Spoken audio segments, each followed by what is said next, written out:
బేతాళ కదండి ఈ కథ పేరు. శాప విమోచనం. విసుగు చెందని విక్రమార్కుడు చెట్టు వద్దకు తిరిగి వెళ్లి చెట్టుపై నుంచి శవాన్ని దించి భుజాన వేసుకుని ఎప్పటిలాగే మౌనంగా శ్మశానం కేసి నడవసాగాడు. అప్పుడు శవంలోని బేతాళుడు, రాజా, ఈ రాత్రివేళ నువ్వు పడే శ్రమ చూస్తే మలయవతి నగర రాజైన సూరసేన మహారాజులాగా నీవు కూడా శాపానికి గురయ్యావా అని సందేహం నాకు కలుగుతున్నది. శ్రమ తెలియకుండా ఉండగలందులకు గాను నీకు ఆ మహారాజు శాప విమోచన కథ చెబుతాను విను అంటూ ఈ విధంగా చెప్పసాగాడు.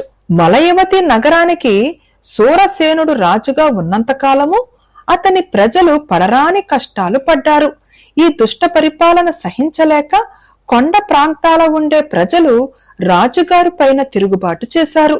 వారు రాజశాసనాలను ధిక్కరించడమే కాక నగర ప్రజల నుంచి రాజుగారికి ముట్టవలసిన పన్నులను బలాత్కారంగా తామే వసూలు చేసుకుపోయారు. రాజు వారిపైకి ఆయుధ భటులను పంపాడు. కాని వారు కూడా తిరుగుబాటుదారులతో చేరిపోయారు. అంతకంతకు తిరుగుబాటుదారుల బలం హెచ్చింది. సామాన్య ప్రజలలో కూడా రాజుగారి పైన అసహ్యము, తిరుగుబాటుదారుల పైన గౌరవము పెరిగాయి. సూరసేనుడు పరిస్థితి సరిగా అర్థం చేసుకుని తిరుగుబాటు నాయకులతో రాజీ బేరాలు సాగించాడు. రాజుగారు న్యాయ పరిపాలన చేసినట్టయితే తమ అరాచక చర్యలు మానేస్తామని కబురు చేశారు తిరుగుబాటు నాయకులు. సంధి సంప్రదింపులు జరిపే నెపం మీద కొండ సరస్సు వద్దకు రమ్మని వారికి కబురు చేసి ఆ నాయకులందరినీ సరస్సులోకి తోయించాడు రాజు. ఆ తరువాత ఆయన మరికొంతకాలం పాటు తన దుర్మార్గాలను యథేచ్ఛగా సాగించి చివరకు చనిపోయాడు. చనిపోయినాక సూరసేన మహారాజు ఆత్మ కొలనుకు ఎగువ ఉన్న కొండలో బందీ అయిపోయింది. యమదూతలు రాజును తెచ్చి కొండ లోపల ఉన్న ఒక ఇంట్లో పెట్టారు. అతనికి తోడుగా ఉండేటందుకు అతని పెంపుడు పిల్లినిచ్చారు. ఆ ఇంటిలో అంతులేని బంగారం ఏర్పాటు చేశారు. రాజు నడుముకు ఒక పెద్ద కత్తి తెచ్చిపెట్టారు.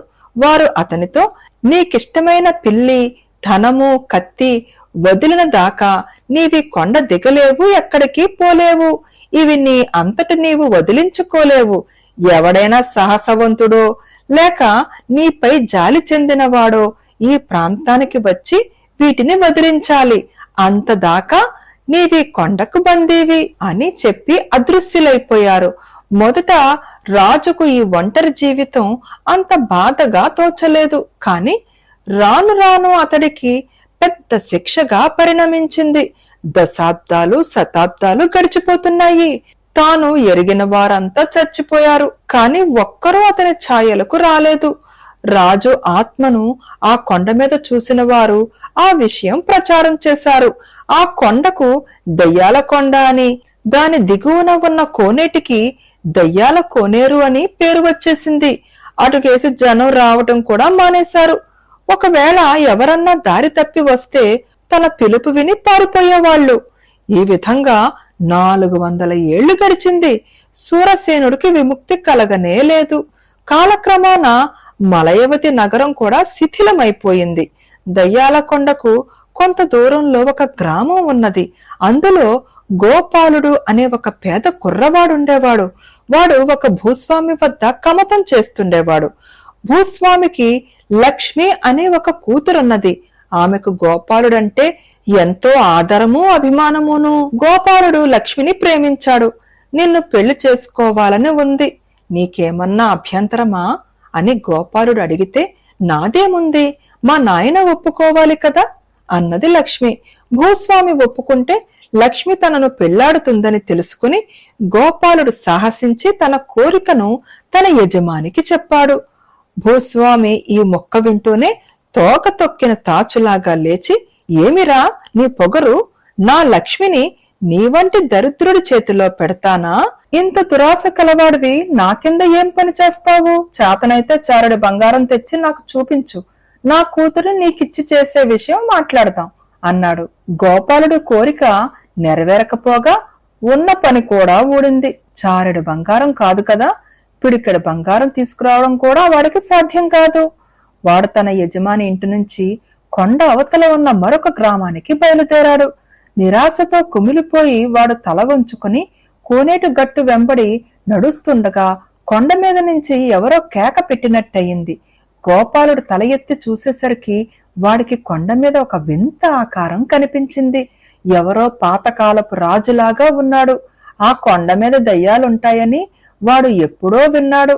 ఇది దయ్యమే అయి ఉండవచ్చును అనుకుని గోపాలుడు, ఎవరు మీరు, నాతో ఏం పని అని అడిగాడు. నేను సూరసేన మహారాజును. నీవు నిజమైన ధైర్యవంతుడివైతే ఈ రాత్రికి ఇక్కడికి వచ్చి నాకు విముక్తి కలిగించు. నా పాపమే నాకు శాపమై చుట్టుకున్నది. నాకు శాప విముక్తి చేశావంటే నీకు కోరినంత బంగారం ఇస్తాను అన్నాడు సూరసేన మహారాజు. సరే, రాత్రికి వస్తాను అన్నాడు గోపాలుడు నిశ్చింతగా. ఆ రాత్రి వాడు వచ్చేసరికి సూరసేనుడు కొండ మీద నిలబడి వాడి కోసం ఎదురు చూస్తున్నాడు. గోపాలుడి దగ్గరికి రాగానే ఆయన వాడితో తన నిర్బంధం గురించి చెప్పి, ఇది చాలా ప్రమాదకరమైన పని. నీకు నిజమైన ధైర్య సాహసాలుంటేనే ఈ పనికి పూనుకో. నేను చెప్పినట్టు చేస్తివా నాకు విమోచనం కలిగించిన పుణ్యమూ ఉంటుంది. నీకు కావలసినంత బంగారము లభిస్తుంది. లేదా నిజమైన సాహసి వచ్చిన దాకా నేను నిర్బంధంలోనే ఉంటాను అన్నాడు. నాకేమీ భయం లేదు, నేనేం చెయ్యాలో చెప్పండి అన్నాడు గోపాలుడు. సూరసేనుడు గోపాలుణ్ణి చేత్తో తాకాడు. మరుక్షణమే వారిద్దరూ కొండ లోపల చిత్రంగా నిర్మించిన ఒక ఇంట్లో ఉన్నారు. అది ద్వారాలు లేని గది. ఎక్కడ చూసినా కత్తులు, ఈటలు, డాళ్లు, విల్లులు, బాణాలు, ఇతర మారణాయుధాలు ఉన్నాయి. గదిలో ఒక పక్కగా పెద్ద పీపా నిండా బంగారు మొహర్లుండి ధగధగా మెరుస్తున్నాయి. గోపాలుడు చుట్టూ కలేజూసే లోపునే ఒక బ్రహ్మాండమైన నల్లపిల్లి పులిలాగా దూకుతూ వచ్చింది. దాన్ని చూసి గోపాలుడు నిర్ఘాంతపోయాడు. ఇది నా పిల్లి, దీనిని తీసుకుపోయి కోనేట్లో వేసి రావటం నీ మొదటి పని. జ్ఞాపకం ఉంచుకో, ఎంత భయం కలిగినా సరే, ఎంత బాధ కలిగినా సరే నీ నోటి వెంట ఎలాంటి చప్పుడు రాకూడదు. మూలగటం కాని, కేక పట్టడం కాని చేశావో నాకు విముక్తి కలగదు, సరే కదా? నీ ప్రాణం కూడా దక్కదు. అందుచేత మౌనంగా ఈ పని ముగించిరా, తరువాత చేయవలసింది చెబుతాను అన్నాడు సూరసేనుడు. గోపాలుడు మారు మాట్లాడకుండా ఆ నల్లపిల్లిని 2 చేతులతోనూ ఎత్తుకున్నాడు.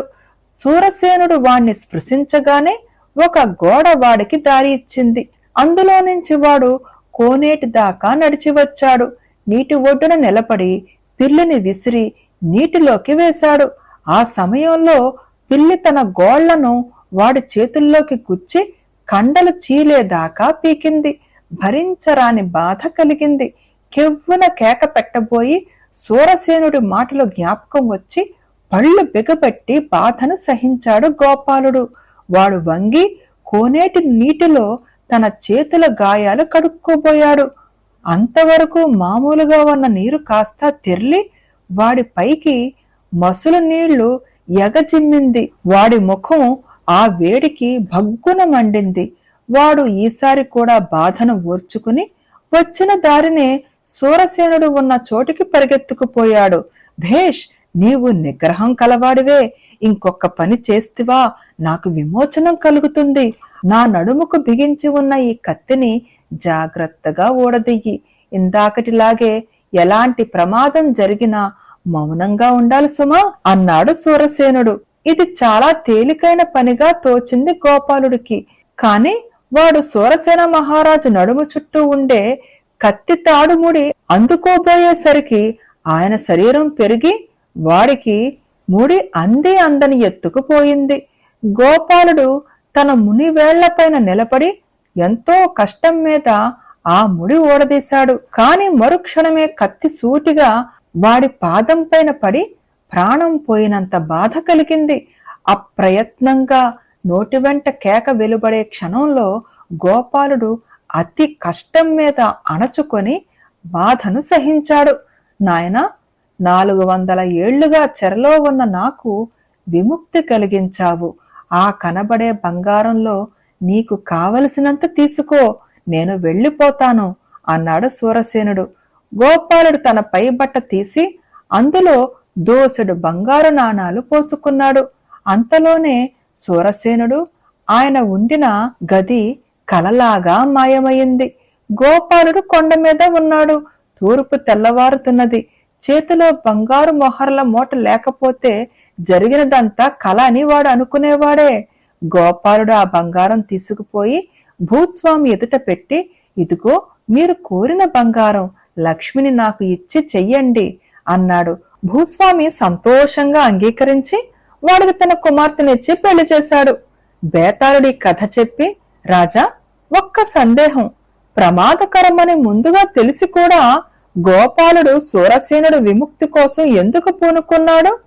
అందువల్ల బంగారం దొరుకుతుందని, ఆ బంగారంతో తాను ప్రేమించిన లక్ష్మిని పెళ్లాడవచ్చునని ఆశచేతనా? తాను ఎంతగానో ప్రేమించిన లక్ష్మిని పెళ్లాడలేకపోయినందువల్ల జీవితంపై విరక్తి చేతనా? లేక శాపగ్రస్తమై ఉన్న సూరసేనుడి ఆత్మ మీద జాలి చేతనా? ఈ సందేహానికి సమాధానం తెలిసి కూడా చెప్పకపోయావో నీ తల పగిలిపోతుంది అన్నాడు. దానికి విక్రమార్కుడు, గోపాలుడు స్వతహాగా పిరికివాడైతే ధనాశ గాని, ప్రేమ గాని, జాలి గాని వాణ్ణి సాహసవంతుణ్ణి చెయ్యలేవు. గోపాలుడు అసలు సాహసవంతుడు. అందుకే తన యజమాని ఎదుట పడి ఆయన కూతురిని తనకిచ్చి చెయ్యమని అడిగాడు. చెయ్యలేని పని ఎదురైనప్పుడు నిజమైన సాహసి ఎన్నడూ వెనకాడడు. అందుచేత గోపాలుడు సాహసించడానికి వాస్తవమైన కారణం వాడి సాహసమే అన్నాడు. రాజుకు ఈ విధంగా మౌనభంగం కలగగానే బేతాళుడు శవంతో సహా మాయమై మళ్లీ చెట్టెక్కాడు.